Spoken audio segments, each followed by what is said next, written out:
একটা সংসারে স্বামীর সব কথাই যখন স্ত্রী শোনে মানে এবং সে অনুযায়ী চলে, তখন সকল স্বামীরই উচিত স্ত্রীর অন্ততপক্ষে একটা কথা শোনা। আর এতে করে কিন্তু সংসারে সুখ শান্তি আরও দ্বিগুণ বেড়ে যায়।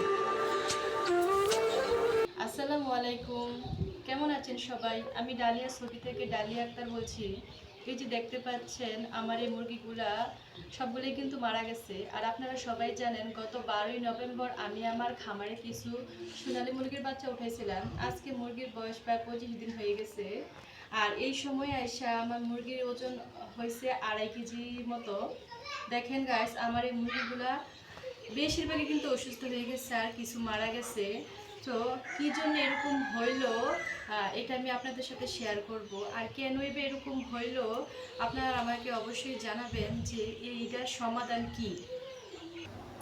আমার এই ফার্মে যে মুরগিগুলো উঠেছিলাম, এই মুরগিগুলো থেকে কিন্তু অনেক মুরগি অসুস্থ। দেখতে পারতেছেন আমি কিছু মরা মুরগি আপনাদের সামনে আনছিলাম, আর এগুলো ছাড়াও কিন্তু আরও অনেক মুরগির বাচ্চা অসুস্থ। এই যে ঝুমে ঝুমে বসে রয়েছে। তো আপনারা বোঝার সুবিধার্থে আমি আরও কাছে গিয়ে দেখাচ্ছি। বেশিরভাগ মুরগির বাচ্চাই কিন্তু মারা যাচ্ছে। আর এই মারা যাওয়ার মূল কারণ হলো ওরা রক্ত আমাশা পায়খানা করতেছে। আর এই রক্ত আমাশা পায়খানা করার কারণ অবশ্য আমি সঠিক কারণটা জানি না, তবে আমি আমার হাজব্যান্ডকে বলছিলাম যে সোনালি বাচ্চার জন্য সোনালি স্ট্যাটাস খাবার আনার জন্য, কিন্তু উনি ব্রয়লার স্ট্যাটাস খাবার আনছে।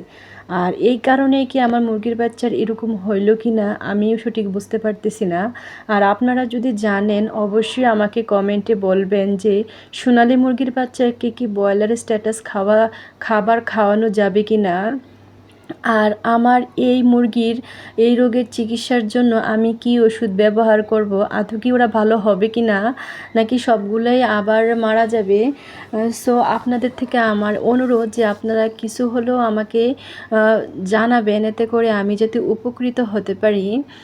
আর আমি কিন্তু এই মুরগিগুলোর জন্য যথেষ্ট পরিমাণ কষ্ট করছি।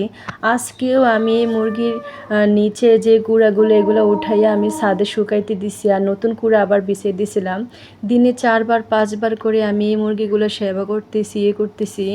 তারপরেও কিন্তু আমার মুরগিগুলোর এই অবস্থা কেন হইলো এটা আল্লাহই ভালো করে জানে।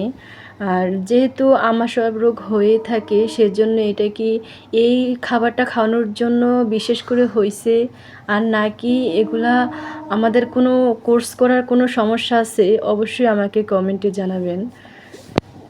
আর সবাইকে আমার এই ভিডিওটা দেখার জন্য অনেক অনেক অনেক ধন্যবাদ। আসসালামু আলাইকুম।